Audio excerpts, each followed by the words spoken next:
Hello दोस्तों, आज हम NCERT 9th क्लास का पॉलिटी पढ़ेंगे, जिसका पहला चैप्टर है लोकतंत्र क्या, लोकतंत्र क्यों। हमें लोकतंत्र क्यों चाहिए। हम बहुत सारी चीज़ें जानेंगे। इसमें हमें पढ़ना क्या क्या है, तो हम इसमें जानेंगे कि लोकतंत्र की विशेषताएं क्या क्या हैं। हम बारी बारी से इन बिंदुओं का व्यवहारिक अर्थ जानेंगे। यहाँ हमारा उद्देश्य किसी भी सरकार के लोकतांत्रिक होने की न्यूनतम विशेषताओं को चिह्नित करना रहेगा। और जब हम ये चैप्टर पूरा पढ़ लेंगे तो हम लोकतांत्रिक और गैर लोकतांत्रिक शासन में अंतर कर पाएंगे। आज की दुनिया में लोकतंत्र ही सबसे लोकप्रिय शासन पद्धति है। ऐसा क्यों है? कौन सी चीज़ है जो इसे दूसरी व्यवस्थाओं से बेहतर बनाती हैं? तो चलिए शुरू करते हैं। तो सबसे पहले हम पढ़ेंगे लोकतंत्र क्या है। लोकतंत्र एक ऐसी शासन पद्धति है जहाँ लोग शासक का अपने शासक का चुनाव करते हैं। हम एक छोटी सी परिभाषा इसकी बता सकते, मतलब इसे शुरुआत कर सकते हैं कि लोकतंत्र शासन का एक ऐसा रूप है जिसमें शासकों का चुनाव लोग करते हैं। और इसी आधार पर हम कह सकते हैं कि सरकारें दो तरह की हो सकती हैं, लोकतांत्रिक सरकारें और गैर लोकतांत्रिक सरकारें। हमें परिभाषा की ज़रूरत क्यों है? हमें परिभाषा की ज़रूरत तभी पड़ती है जब हमें किसी शब्द का उपयोग करने में परेशानी होती है। जैसे हमें बारिश की परिभाषा की ज़रूरत तभी होगी जब हमें बूंदाबांदी या बादल फटने जैसी स्थिति या फिर सामान्य बरसात में फ़र्क करना होता है। लोकतंत्र पर भी यही बात लागू होती है। हमें इसके लिए भी स्पष्ट परिभाषा की ज़रूरत है, क्योंकि लोग इस शब्द का प्रयोग अलग अलग अर्थों के लिए करते हैं। बहुत अलग अलग तरह की सरकारें हैं जो खुद को लोकतांत्रिक कहती हैं। तो ऐसे में हमें ज़रूरत हो जाती है एक ऐसी परिभाषा की जिससे हम अंतर कर पाएँ कि कौन सी सरकार लोकतांत्रिक है और कौन सी सरकार गैर लोकतांत्रिक सरकार है। तो परिभाषाओं में हम जानेंगे कि लोकतंत्र के बारे में बहुत से लोगों ने भी अपनी बातें कही हैं, बहुत अच्छी अच्छी परिभाषाएं दी हैं।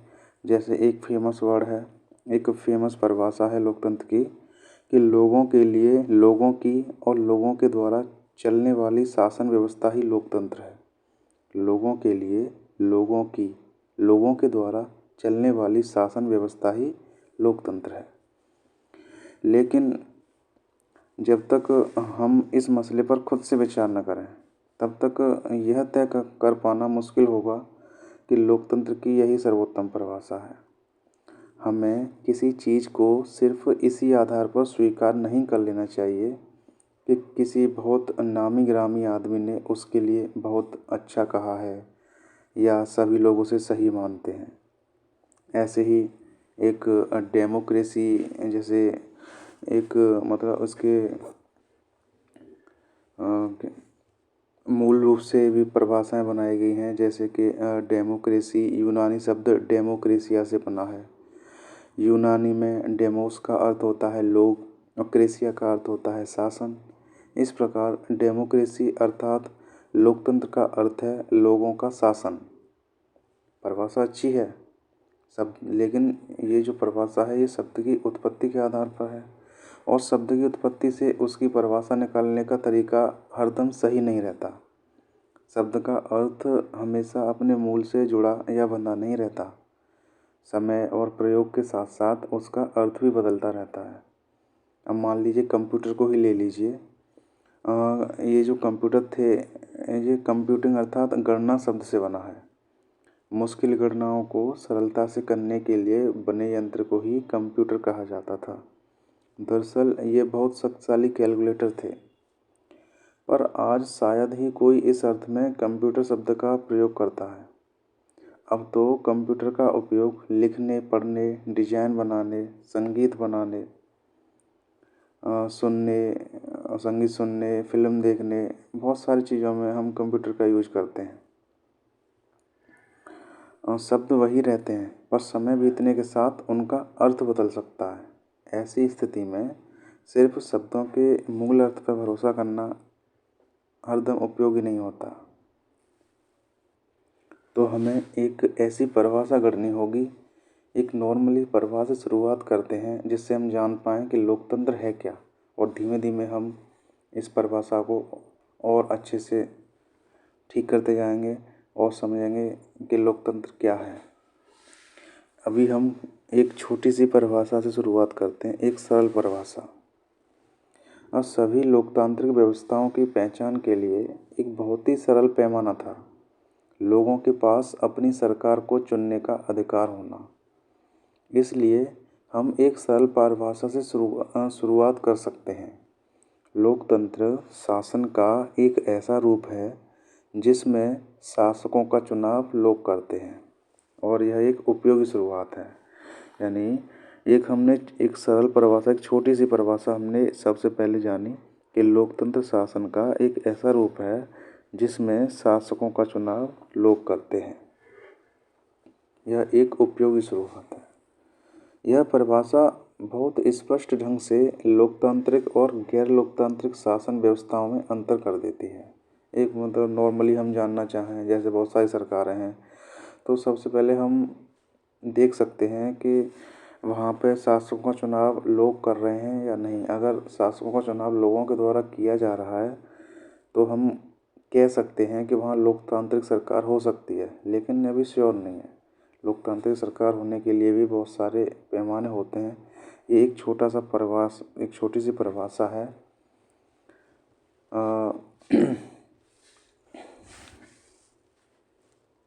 अब हम कुछ एग्जाम्पल्स लेते हैं। जैसे हम म्यांमार का एग्जाम्पल ले लें। म्यांमार में वहाँ के जो शासक हैं वो सैनिक शासक हैं, और उनका चुनाव लोगों ने नहीं किया। जिन लोगों का सेना पर नियंत्रण था वे देश के शासक बन गए, और शासक के फैसलों में लोगों की कोई भागीदारी नहीं थी। ऐसे ही एक पिनोशे चिले जैसे तानाशाह का चुनाव लोगों ने नहीं किया है, और यही बात राजशाही शासन पर भी लागू होती है। जैसे जहाँ पे राजाओं का शासन है, जैसे सऊदी अरब के शाह लोग, जो सऊदी अरब में शाह लोग हैं, उनका चुनाव लोगों ने नहीं किया, बल्कि राज परिवार में जन्म लेने के कारण उन्होंने यह हक पाया। तो हम अपनी परिभाषा के अनुसार कह सकते हैं कि यहाँ जो भी ये एग्जाम्पल हमने बताए, इनमें लोकतांत्रिक शासन नहीं है, क्योंकि इनके जो भी शासक हैं उनका चुनाव लोगों ने नहीं किया। लेकिन यह सरल परिभाषा पूर्ण या पर्याप्त नहीं है। इससे हमें यह समझ आता है कि लोकतंत्र का मतलब लोगों का शासन है, पर इस परिभाषा का प्रयोग यदि हमने बिना सोचे समझे किया तो फिर उन सभी सरकारों को भी लोकतांत्रिक कहना पड़ेगा जो चुनाव कराती हैं, और फिर हम सही नतीजे पर नहीं पहुंच पाएंगे। समकालीन दुनिया की हर सरकार, चाहे वह लोकतांत्रिक हो या न हो, खुद को लोकतांत्रिक कहलाना चाहती है। इसलिए हमें असली लोकतंत्र और दिखावटी लोकतंत्र वाली सरकारों के बीच सावधानीपूर्वक फर्क करना होगा। यह काम हम तभी कर पाएंगे जब हम इस परिभाषा के एक एक शब्द को सावधानी से समझें और लोकतांत्रिक सरकार की विशेषताओं को जानें। तो चलिए शुरू करते हैं, चलते हैं लोकतांत्रिक विशेषताओं की ओर।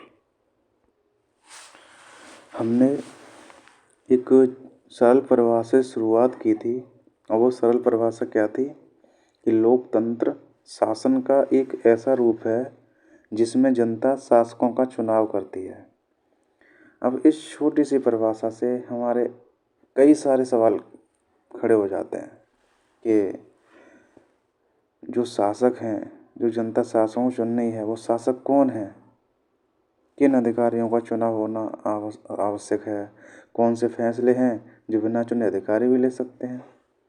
किस तरह के चुनाव को लोकतांत्रिक चुनाव कहते हैं। किसी चुनाव को लोकतांत्रिक कहने के लिए किन शर्तों का पूरा किया जाना जरूरी है।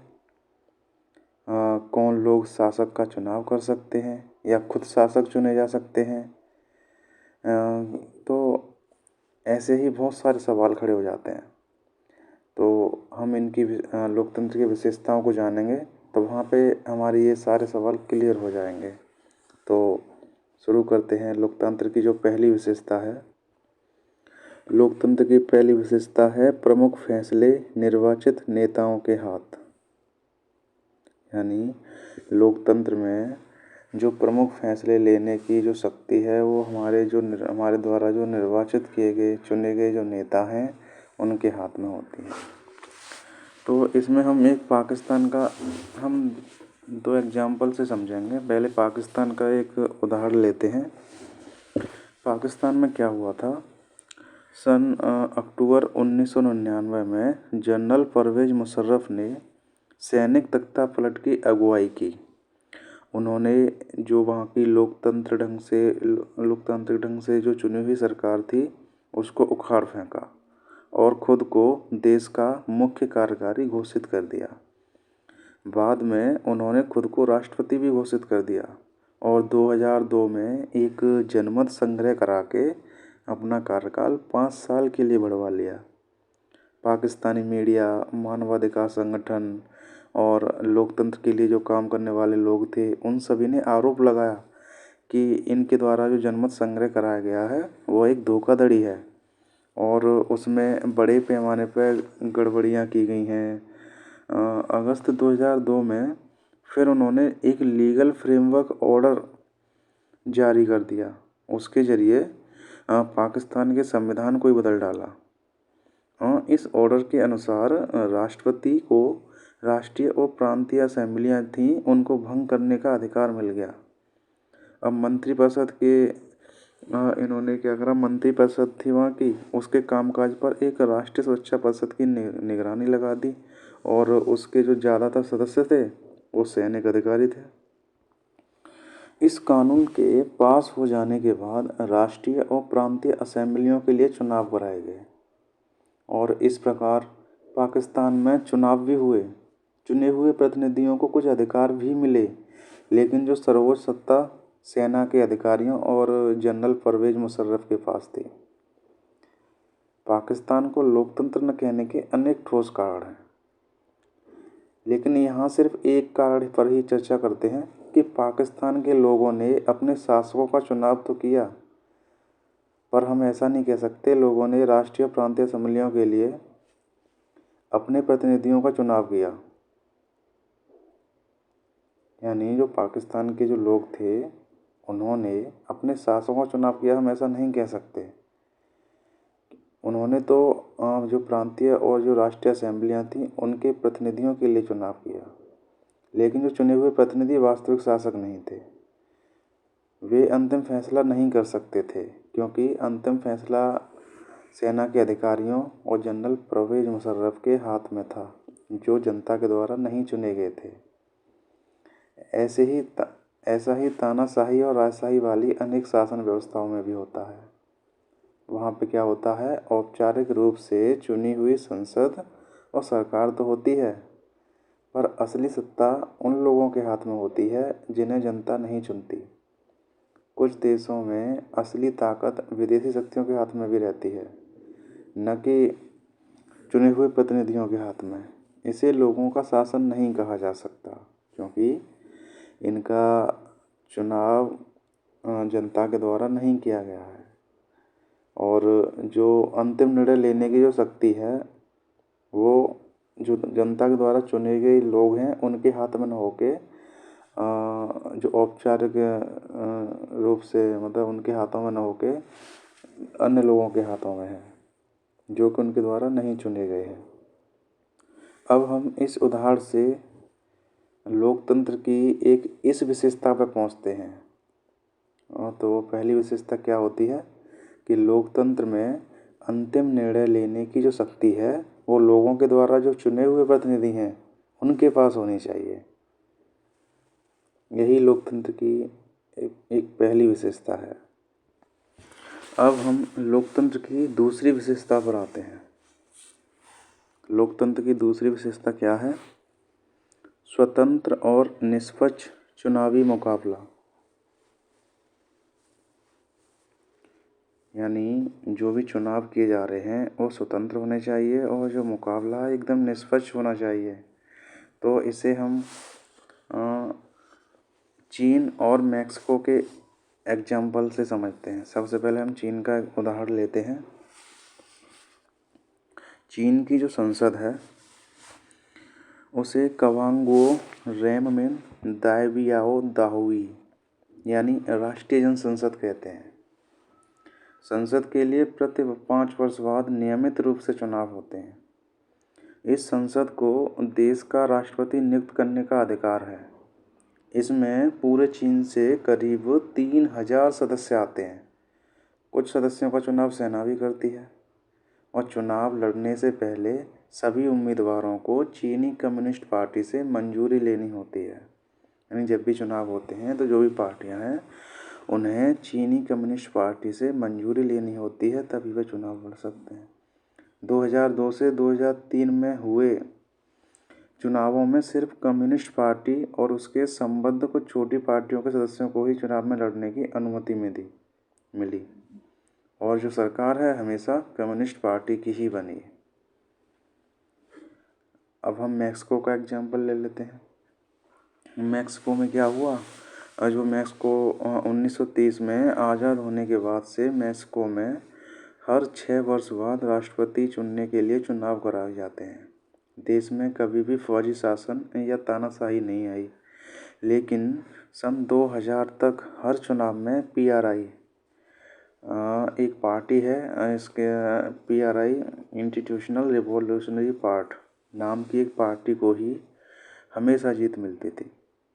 विपक्षी दल चुनाव में हिस्सा भी लेते थे पर उन्हें कभी जीत हासिल नहीं हुई चुनाव में, क्योंकि जो पीआरआई थी वो चुनाव में तरह तरह के हथकंडे अपनाकर हर हाल में जीत हासिल कर लेती थी।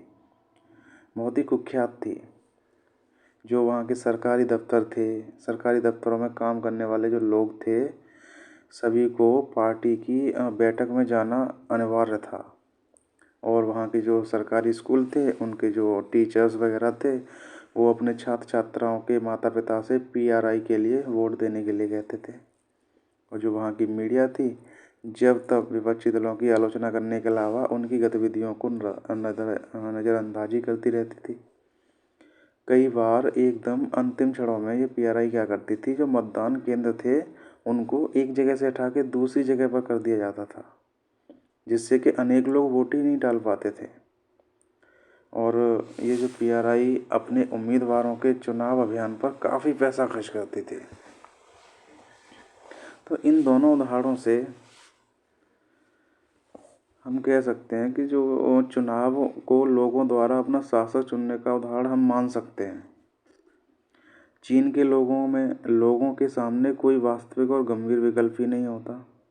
लोगों को शासक दल या उसके द्वारा स्वीकृत उम्मीदवार को ही वोट देना होता था, क्योंकि वहाँ पे जो इनकी पार्टी थी चीनी कम्युनिस्ट पार्टी, इनसे जो मंजूरी लेनी पड़ती थी और हमेशा सरकार इसी की बनती थी। जो अन्य कुछ पार्टियां वहाँ पे ऐसी थी नहीं जो जीत पाती, तो उनके सामने कोई ऐसा विकल्प ही नहीं था, तो हर बार जीत और चीनी कम्युनिस्ट पार्टी की होती थी। और मैक्सिको के मामले में ऐसा लगता है कि कहने को विकल्प थे, वहाँ पे पार्टियां अन्य थीं, पर असल में वहाँ की जनता के पास कोई दूसरा विकल्प न था। किसी भी तरह वहाँ शासक दल को पराजित नहीं किया जा सकता था, लोगों के चाहने पर भी नहीं। वहाँ हुए चुनाव निष्पक्ष नहीं थे, क्योंकि जो पीआरआई थी बहुत कुख्यात थी। वो तरह तरह के हथकंडे अपनाकर चुनाव में जीत हासिल कर लेती थी। लोकतंत्र के लिए सिर्फ चुनाव कराना ही पर्याप्त नहीं होता। चुनाव में एक से ज़्यादा असली राजनीतिक विकल्पों के बीच चुनने की स्थिति भी होनी चाहिए।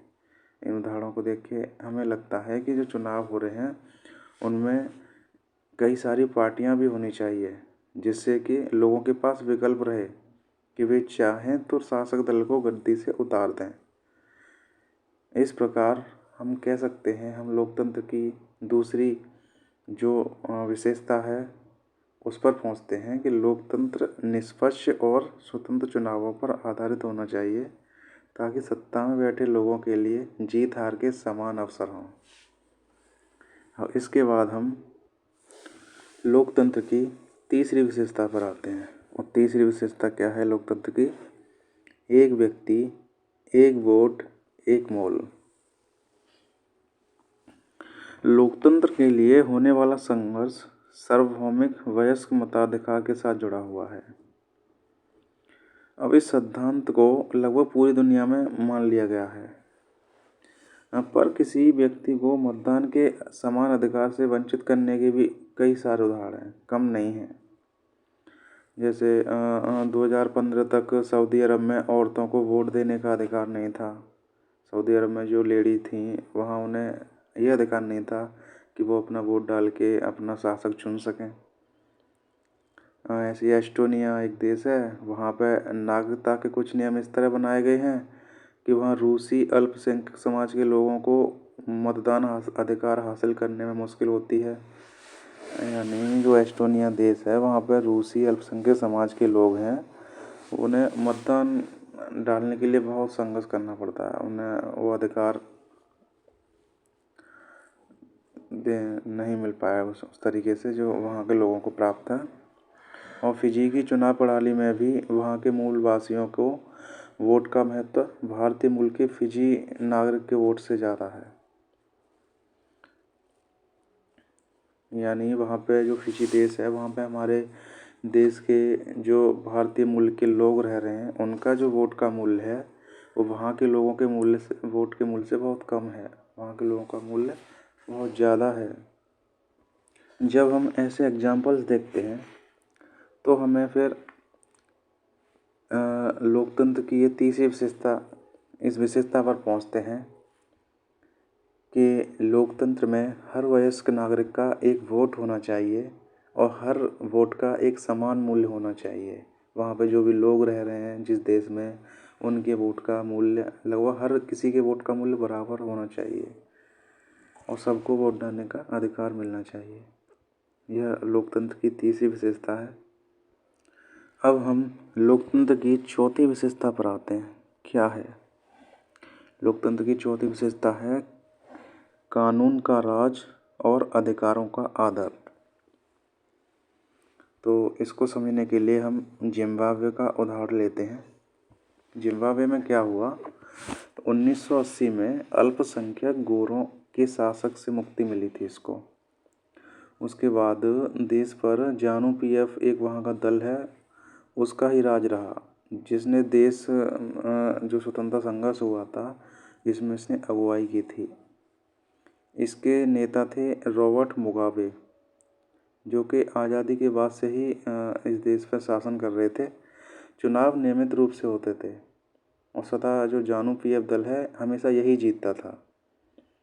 और जो राष्ट्रपति थे मुगाबे, ये कम लोकप्रिय नहीं थे, पर वे चुनाव में गलत तरीके भी अपनाते थे। आज़ादी के बाद से उनकी सरकार ने कई बार संविधान में बदलाव करके राष्ट्रपति के अधिकारों में वृद्धि की थी, उसकी जवाबदेही को कम किया था। विपक्षी दलों के कार्यकर्ताओं को परेशान किया जाता था और उनकी सभाओं में गड़बड़ कराई जाती थी। जब इतनी गड़बड़ियाँ होती थीं तो वहाँ पर जो लोग थे, अगर वो विरोध प्रदर्शन करना चाह रहे थे यानी कोई आंदोलन भी करना चाहें, तो इन्होंने क्या किया, इन सभी चीज़ों को इन्होंने गैर कानूनी घोषित कर दिया। और एक ऐसा कानून भी था जो राष्ट्रपति की आलोचना के अधिकार को सीमित भी करता था। और जैसे वहाँ की जो मीडिया थी, मीडिया भी ज़्यादातर सरकार का ही पक्ष लेती थी और ज़्यादातर सरकार के पक्ष में ही उनके ही दल का प्रचार प्रसार करती थी, उनके ही चीज़ों को प्रसारित करती थी। अखबार स्वतंत्र थे, पर वो सरकार की आलोचना करने वाले पत्रकारों को परेशान किया जाता था। वहाँ पे सरकार ने कुछ ऐसे अदालती फैसलों की परवाह नहीं की जो उनके खिलाफ जाते थे, और उसने जजों पर भी दबाव डाला जो मुगाबे थे, उनकी जो सरकार थी उन्होंने जजों पर भी दबाव डाला और फिर लास्ट मतलब 2017 में मुगाबे को राष्ट्रपति पद से हटा दिया गया। जिम्बाब्वे का ये उदाहरण बताता है कि शासकों के लिए बार बार जनादेश पाना लोकतंत्र की एक ज़रूरत है, पर इतना ही पर्याप्त नहीं है।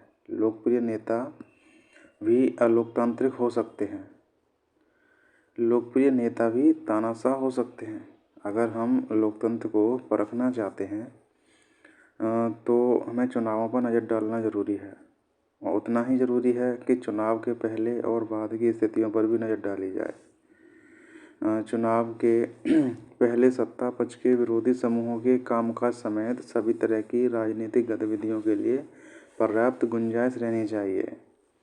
इसके लिए ज़रूरी है कि सरकार नागरिकों के कुछ बुनियादी अधिकारों का आदर करे, उनको सोचने की, उनको राय बनाने की, सार्वजनिक रूप से अपने विचार व्यक्त करने की, संगठन बनाने की, विरोध करने की और अन्य राजनीतिक गतिविधियां करने की स्वतंत्रता होनी चाहिए।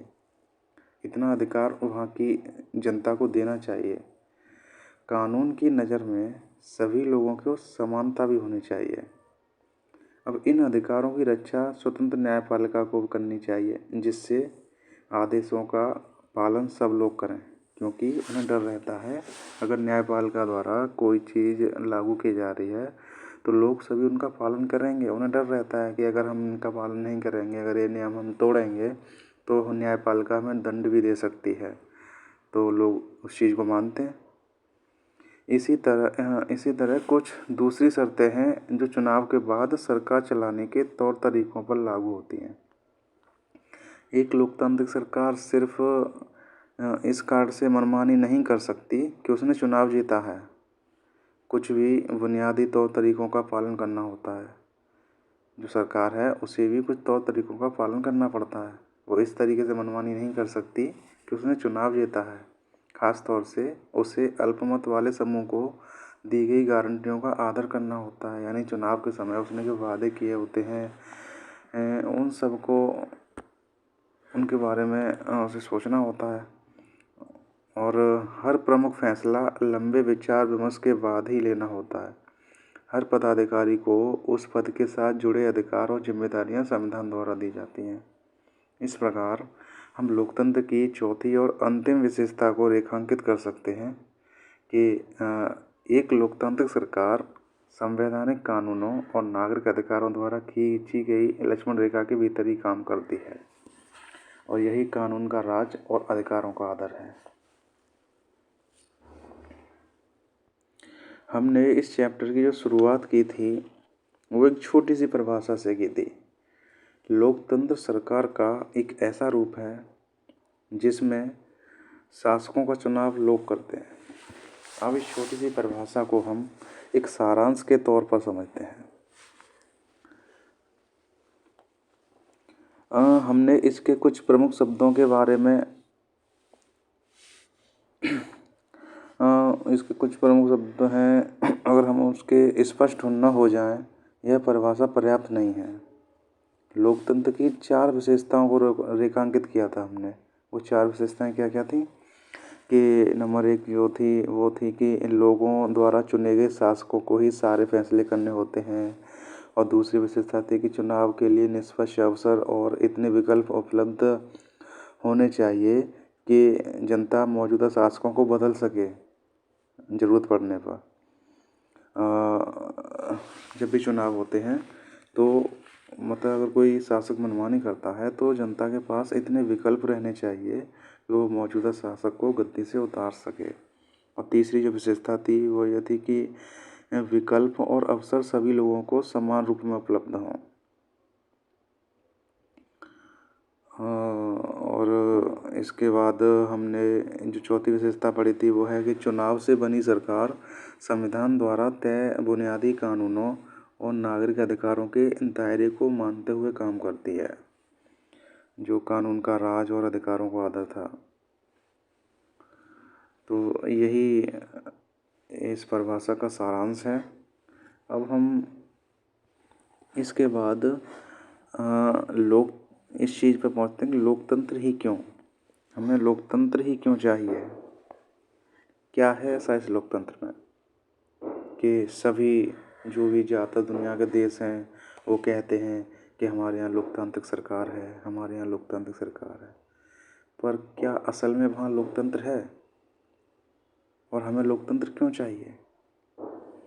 लोकतंत्र एक राजनीतिक तंत्र है जिसमें शक्ति और नियंत्रण लोगों के हाथ में होता है। वहाँ की जो जनता है उसके हाथ में होता है। इसका मुख्य उद्देश्य लोगों को स्वतंत्रता, न्याय और समानता का अधिकार प्रदान करना होता है। जो लोकतंत्र है उसका मुख्य उद्देश्य है कि लोगों को समाज में स्वतंत्रता, न्याय और समानता का अधिकार मिले। यह सामाजिक और आर्थिक विकास को प्रोत्साहित करने के लिए एक सुरक्षित और सामाजिक पर्यावरण सुनिश्चित करने का उद्देश्य भी रखता है। तो हम छोटे शब्दों में कह सकते हैं कि हमें लोकतंत्र इसलिए चाहिए क्योंकि इसमें जो शासन करने की शक्ति है वो वहाँ की जनता के नियंत्रण में होती है और ये वहाँ के लोगों को स्वतंत्रता, न्याय और समानता का अधिकार प्रदान करता है और सामाजिक और आर्थिक विकास को प्रोत्साहित करता है। तो चलिए लोकतंत्र के गुणों पर चर्चा करते हैं कि लोकतंत्र के क्या क्या गुण हैं। तो इसके मुख्य रूप से जो गुण हैं वो ये क्या करता है, हमें स्वतंत्रता, न्याय, सामाजिक समृद्धि, सहमति और विवाद, सामाजिक समरसता, यानी बहुत सारे गुण हैं इसके। तो स्वतंत्रता को लेते हैं, ये क्या है, इसके गुणों में नंबर 1 है स्वतंत्रता। लोकतंत्र में हमें लोगों को चुनौती, मतलब हम लोगों के पास एक स्वतंत्रता है, ये है कि हम प्रतिनिधियों को चुनें, अपना निर्णय खुद से लें। और लोकतंत्र हमें एक न्यायपूर्ण समाज बनाए रखने के लिए लोकतंत्र में न्याय प्रणाली और विधिक प्रक्रियाएं प्रदान करता है। लोकतंत्र का तीसरा गुण है सामान्य समृद्धि। लोकतंत्र का उद्देश्य सामाजिक और आर्थिक समृद्धि है। इसमें सभी लोगों को समान अधिकार और अवसर मिले, ऐसा हमें लोकतंत्र के द्वारा ये अधिकार प्राप्त होता है। और लोकतंत्र का चौथा गुण है सहमति और विवाद।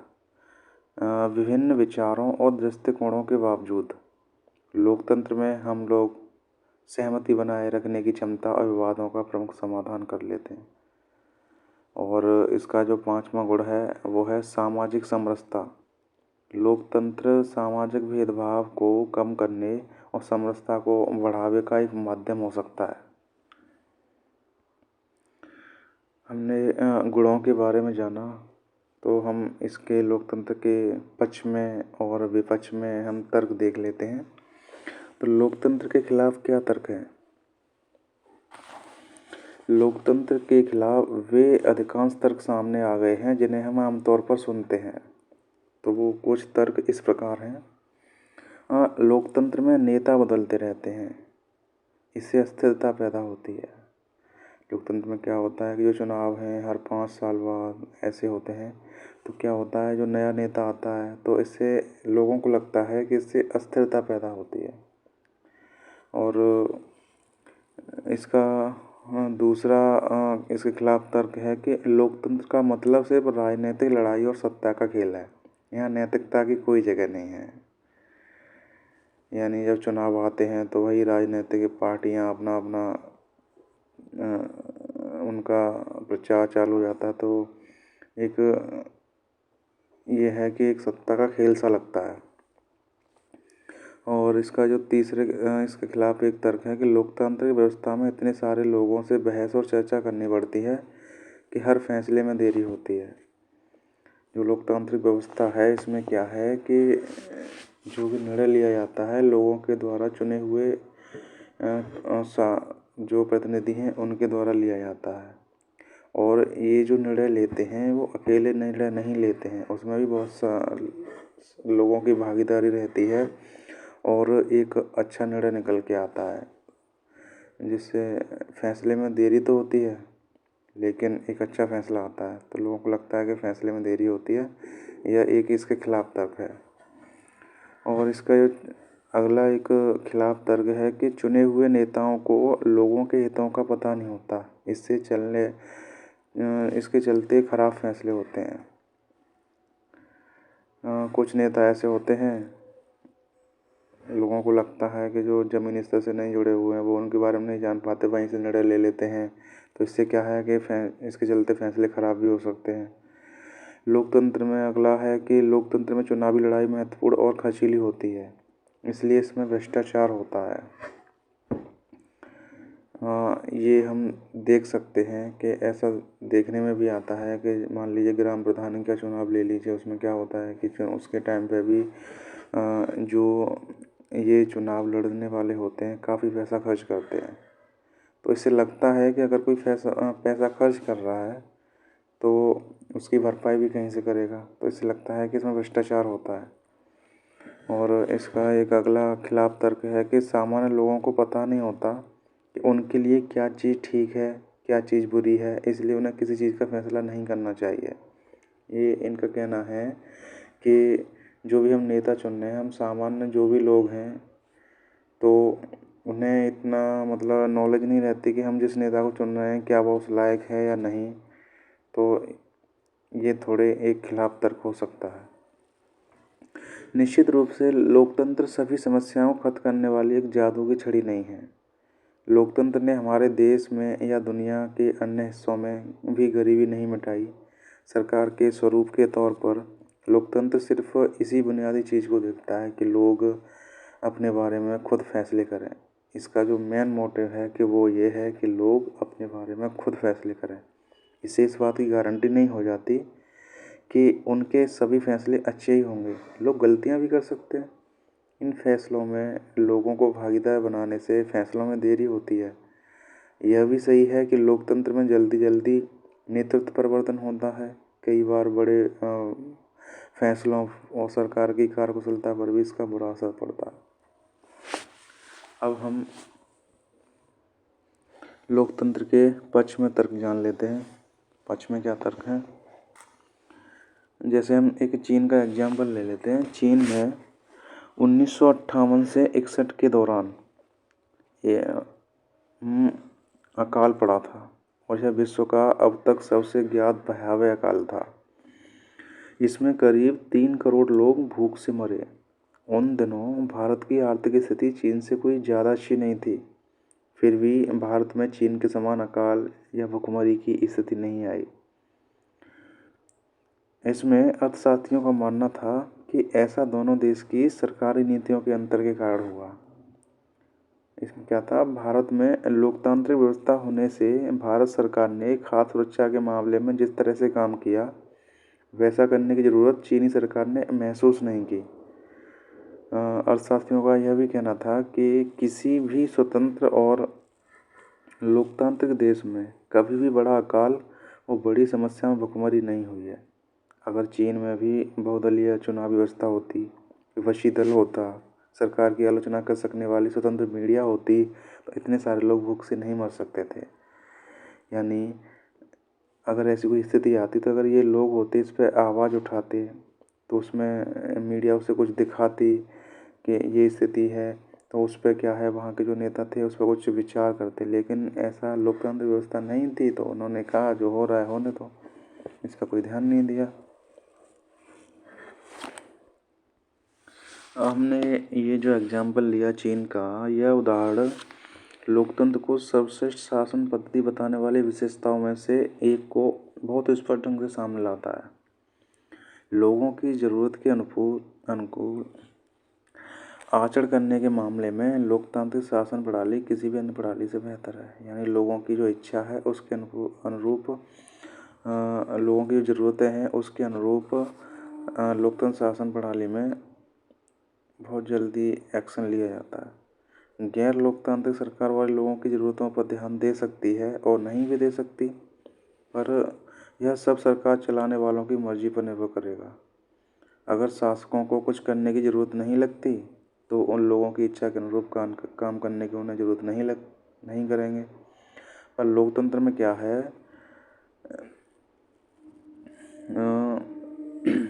लोकतंत्र के लिए यह जरूरी हो जाता है कि शासन करने वाले आम लोगों की ज़रूरतों पर तत्काल ध्यान दिया जाए।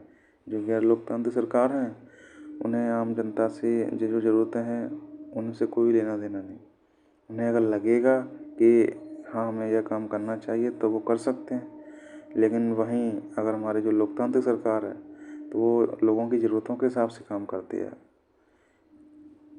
लोकतांत्रिक शासन पद्धति दूसरों से बेहतर है क्योंकि यह शासन का अधिक जवाबदेही वाला स्वरूप है। अब एक दूसरा तर्क हम ये ले सकते हैं कि गैर लोकतांत्रिक जो गैर लोकतांत्रिक सरकार हैं उनकी तुलना में लोकतांत्रिक सरकारों के फैसले बेहतर होते हैं। जो हमारी लोकतांत्रिक सरकार है उनका जो आधार व्यापक चर्चा और बहसें हैं। फैसलों में हरदम ज़्यादा लोग शामिल होते हैं। हमारे यहाँ पे चर्चा करके फैसले होते हैं, बैठकें होती हैं। अगर किसी एक मसले पर अनेक लोगों की सोच लगी हो तो उसमें गलतियों की गुंजाइश बहुत कम हो जाती है। इसमें कुछ ज़्यादा समय ज़रूर लगता है, लेकिन महत्वपूर्ण मसलों पर थोड़ा समय लेकर फैसले करने के भी अपने लाभ हैं। इससे ज़्यादा उग्र और गैर जिम्मेवार फैसले की जो संभावना होती है वो घट जाती है। इस प्रकार लोकतंत्र बेहतर निर्णय लेने की संभावना को बढ़ाता है। अब हम तीसरा तर्क एक ये ले सकते हैं कि लोकतंत्र मतभेदों और टकरावों को संभालने का तरीका उपलब्ध कराता है। भारत की तरह भारी सामाजिक विविधता वाले देश में लोगों के हितों और विचारों में अंतर भी ज़्यादा होता है। अलग अलग इलाकों में अलग अलग समूह के लोग रहते हैं, कई तरह की भाषाएं बोलते हैं, उनकी जो धार्मिक मान्यता है वो भी अलग अलग हैं, उनकी जातियाँ भी अलग अलग हैं। दुनिया को ये सभी अलग अलग दृष्टिकोण से भी देखते हैं। जो वहाँ के जो लोग हैं इनकी जो वरीयताएँ हैं उसके अनुसार ये इनका जो दृष्टिकोण है वो भी भिन्न भिन्न है। उनकी पसंद में भी अंतर होता है। एक समूह की पसंद और दूसरी समूह की पसंद में टकराव भी हो सकता है। इसे ताकत के बल पर सुलझाया जा सकता है। जिस समूह के पास ज़्यादा ताकत होगी वह दूसरे को दबा देगा और जो कमज़ोर समूह है उसे ये मानना होगा। लेकिन इससे क्या होगा, अगर ऐसा किया जाएगा ताकत के बल पर तो इससे क्या होगा कि इससे नाराज़गी और असंतोष पैदा होगा। ऐसी स्थिति में जो समूह हैं ज़्यादा समय तक साथ नहीं रह सकते। लेकिन लोकतंत्र इस समस्या का एक शांतिपूर्ण समाधान उपलब्ध कराता है। लोकतंत्र में जो लोकतंत्र है इसमें कोई भी स्थायी विजेता नहीं होता और कोई स्थायी रूप से पराजित भी नहीं होता। विभिन्न समूह एक दूसरे के साथ शांतिपूर्ण ढंग से रह सकते हैं। भारत की तरह विविधता वाले देशों को लोकतंत्र ही एकजुट बनाए हुए है। बेहतर सरकार और सामाजिक जीवन स्तर पर प्रभाव के हिसाब से ये तीनों तर्क लोकतंत्र को काफ़ी मजबूत साबित करते हैं। यह तर्क लोकतंत्र और नागरिकों के रिश्तों का है। लोकतंत्र में नागरिकों की जो हैसियत होती है वो किसी और व्यवस्था में नहीं होती। अगर इस व्यवस्था में फैसले लेने और उत्तरदायी सरकार चलाने का काम न भी हो तब भी यह दूसरों से बेहतर है। लोकतंत्र नागरिकों का सम्मान बढ़ाता है। लोकतंत्र राजनीतिक समानता के सिद्धांत पर आधारित है। यहाँ सबसे गरीब और अनपढ़ को भी वही दर्जा प्राप्त है जो अमीर और पढ़े लिखे लोगों को है। लोग किसी शासक की प्रजा न होकर खुद अपने शासक हैं। लोकतंत्र में अगर वे गलतियां भी करते हैं तब भी वे खुद इसके लिए जवाबदेह होते हैं। लोकतंत्र के पक्ष में आखिरी तर्क यह हो सकता है कि लोकतंत्र व्यवस्था दूसरों से बेहतर है क्योंकि इसमें हमें अपनी गलती ठीक करने का भी अवसर मिलता है। कोई गारंटी नहीं है कि लोकतंत्र में कोई गलती नहीं हो सकती, गलती हो सकती है। इस मामले में लोकतंत्र का लाभ यह है कि इसमें गलतियों को ज़्यादा देर तक छुपाए नहीं रखा जा सकता है। इन गलतियों पर सार्वजनिक चर्चा की गुंजाइश लोकतंत्र में है और फिर इनमें सुधार करने की भी गुंजाइश भी है। इसका मतलब यह है कि या तो शासक समूह अपना फैसला बदले या शासक समूह को ही बदला जा सकता है। लेकिन अगर यही गलतियाँ गैर लोकतांत्रिक सरकार में होती तो वहाँ पे ऐसा नहीं किया जा सकता था। लोकतंत्र हमें सब चीज़ नहीं दे सकता और ना ही यह सभी समस्याओं का समाधान है, लेकिन यह साफ तौर पर उन सभी दूसरी व्यवस्थाओं से बेहतर है जिन्हें हम जानते हैं और दुनिया के लोगों को जिनका अनुभव है। यह अच्छे फैसलों के लिए बेहतर अवसर उपलब्ध कराता है। इसमें लोगों की इच्छाओं का सम्मान किए जाने की ज़्यादा संभावना है और इसमें अलग अलग तरह के लोग ज़्यादा बेहतर ढंग से साथ साथ रह सकते हैं। अगर यह इनमें से कुछ लोगों में कुछ काम करने में असफल रहता है, तब भी इसमें गलती सुधारने की संभावना है और इसमें सभी नागरिकों को ज़्यादा सम्मान मिलता है। इसी वजह से लोकतंत्र को सबसे अच्छी शासन पद्धति माना जाता है।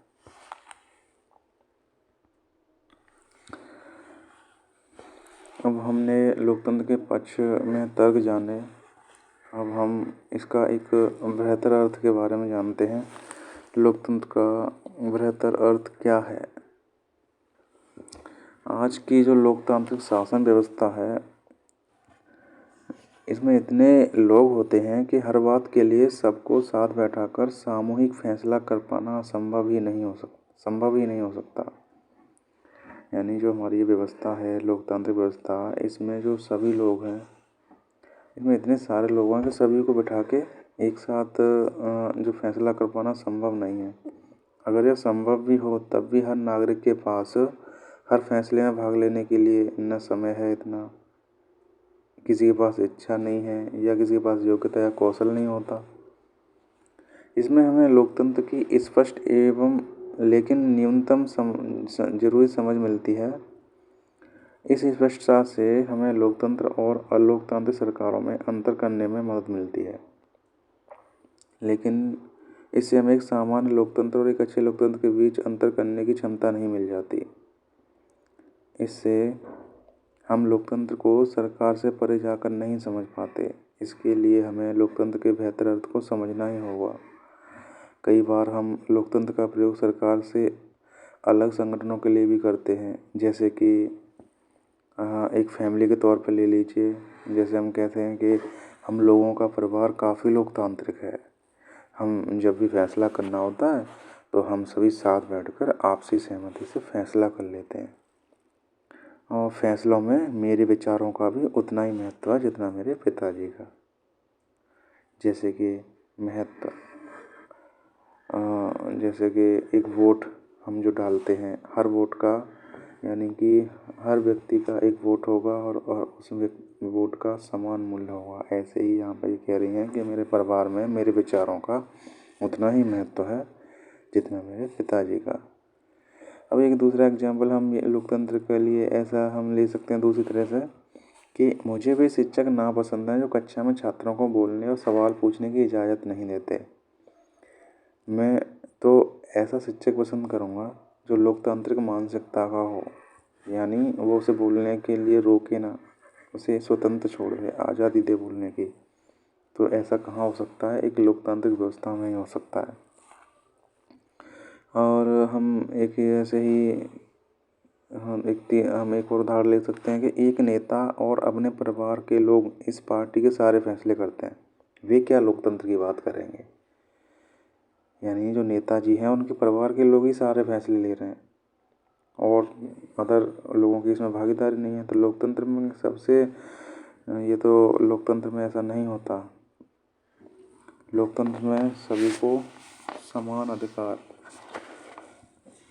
होना चाहिए, उनकी भागीदारी होनी चाहिए। लोकतंत्र शब्द का इस तरह का प्रयोग फैसले लेने के उसके बुनियादी तरीके को उजागर करता है। लोकतंत्र फैसलों का मतलब है उस फैसलों से प्रभावित होने और सभी लोगों के साथ विचार विमर्श के बाद और उनकी स्वीकृति से फैसले लेना, यानी जो बहुत शक्तिशाली न हो उसका भी किसी फैसले में उतना ही महत्व होना जितना किसी बहुत शक्तिशाली का। यह बात सरकार या परिवार पर भी लागू होती है। और किसी अन्य संगठन पर भी। इस प्रकार लोकतंत्र एक ऐसा सिद्धांत है जिसका प्रयोग जीवन के किसी भी क्षेत्र में किया जा सकता है। कई बार हम लोकतंत्र शब्द का प्रयोग मौजूदा सरकार के लिए नहीं, कुछ आदर्शों के लिए भी करते हैं। इन्हें पाने का प्रयास सभी लोकतांत्रिक शासनों को जरूर करना चाहिए। जैसे कि इस देश में वास्तविक लोकतंत्र तभी आएगा जब किसी को भूखे पेट सोने की ज़रूरत नहीं रहेगी। और एक दूसरा है एग्जाम्पल, जैसे लोकतंत्र में प्रत्येक नागरिक को फैसले लेने में समान भूमिका निभानी चाहिए। इसके लिए वोट के समान अधिकार वर्ग की जरूरत नहीं है। हर व्यक्ति को इसके लिए सूचना की समान उपलब्धता, बुनियादी शिक्षा, बुनियादी संसाधन और पक्की निष्ठा होनी चाहिए। ऐसे ही एक तीसरा एक आदर्श के तौर पर हम यूज कर सकते हैं कि मेरे गांव में ग्राम सभा की बैठक कभी नहीं होती। यह कैसा लोकतंत्र है? यानी जो गांव की ग्राम सभा है वो सारे फैसले अपने आप ले रही है, कोई बैठक ही नहीं हो रही, किसी का उसमें भागीदारी नहीं हो रही फैसलों में। मान लीजिए उसके द्वारा चुने हुए स्वयं ले रहे हैं, लेकिन जो उनके द्वारा फैसला लिया जा रहा है उसमें जो वहाँ की जनता है उसकी स्वीकृति तो होनी चाहिए। वो क्या चाह रही है, उसकी ज़रूरत क्या है, उसके अनुसार फैसले लेने चाहिए। अगर हम इन आदर्श पैमानों के आधार पर आज की शासन व्यवस्था को परखें तो लगेगा कि दुनिया में कहीं भी लोकतंत्र नहीं है। फिर भी आदर्श के रूप में लोकतंत्र की हमारी समझदारी हमें बार बार यह याद दिलाती है कि हम लोकतंत्र को इतना महत्व क्यों देते हैं। इससे हमें मौजूदा लोकतांत्रिक व्यवस्थाओं को परखने और उनकी कमजोरियों को पहचानने में मदद मिलती है। इससे हमें न्यूनतम या कामचलाऊ लोकतंत्र और अच्छे लोकतंत्र के बीच का अंतर समझने में मदद मिलती है। लोकतंत्र जीवन के अनेक पहलुओं में प्रासंगिक है और लोकतंत्र कई रूप ग्रहण कर सकता है। समानता के आधार पर चर्चा और विचार विमर्श के बुनियादी सिद्धांत को माना जाए तो लोकतांत्रिक ढंग का फैसला भी कई तरह का हो सकता है। आज की दुनिया में लोकतांत्रिक शासन व्यवस्था का सबसे आम रूप है लोगों द्वारा चुने हुए प्रतिनिधियों के माध्यम से शासन चलाना। लेकिन जब समुदाय छोटा हो तब लोकतांत्रिक फैसले लेने के दूसरे तरीके भी अपनाए जा सकते हैं। फिर तो सभी लोग साथ बैठकर सीधे वही फैसले कर सकते हैं। किसी गांव की ग्राम सभा को इसी तरह का काम करना चाहिए। जब समुदाय छोटा है, मान लीजिए हमारा गांव है, तो उनकी जो ग्राम सभा है वहाँ पे फैसले एक साथ बैठकर लिए जा सकते हैं। इसका यह भी मतलब हुआ कि किसी भी देश में आदर्श लोकतंत्र नहीं है। लोकतंत्र की जिन विशेषताओं की चर्चा हमने इस अध्याय में की है वे लोकतंत्र की न्यूनतम शर्तें हैं, पर इनसे यह आदर्श लोकतंत्र नहीं बनता। एक आदर्श लोकतंत्र में निर्णय लेने की प्रक्रिया लोकतांत्रिक होनी चाहिए। हर लोकतंत्र को इस आदर्श को पाने का प्रयास करना चाहिए। यह स्थिति एक बार में और एक साथ सभी के लिए हासिल नहीं की जा सकती। इसके लिए लोकतांत्रिक फैसले लेने की प्रक्रिया को बचाए रखने और मजबूत करते जाने की ज़रूरत होती है। नागरिक के तौर पर हम जो भी काम करते हैं वह भी हमें हमारे लोकतंत्र को अच्छा या खराब बनाने में मदद करता है। यही लोकतंत्र की ताकत है और यही कमजोरी भी। देश का भविष्य शासकों के कामकाज से भी ज़्यादा नागरिकों के कामकाज पर निर्भर करता है। यही चीज़ लोकतंत्र को अन्य शासन व्यवस्थाओं से अलग करती है। राजाशाही, तानाशाही या एक दल के शासन जैसी अन्य व्यवस्थाओं में सभी नागरिकों को राजनीति में हिस्सेदारी करने की जरूरत नहीं रहती। दरअसल अधिकांश गैर लोकतांत्रिक सरकारें चाहती ही नहीं कि लोग राजनीति में हिस्सा लें, लेकिन लोकतांत्रिक व्यवस्था सभी नागरिकों की सक्रिय भागीदारी पर निर्भर करती है। इसलिए लोकतंत्र के बारे में पढ़ाई हो तो लोकतांत्रिक राजनीति पर ही ध्यान केंद्रित करना चाहिए।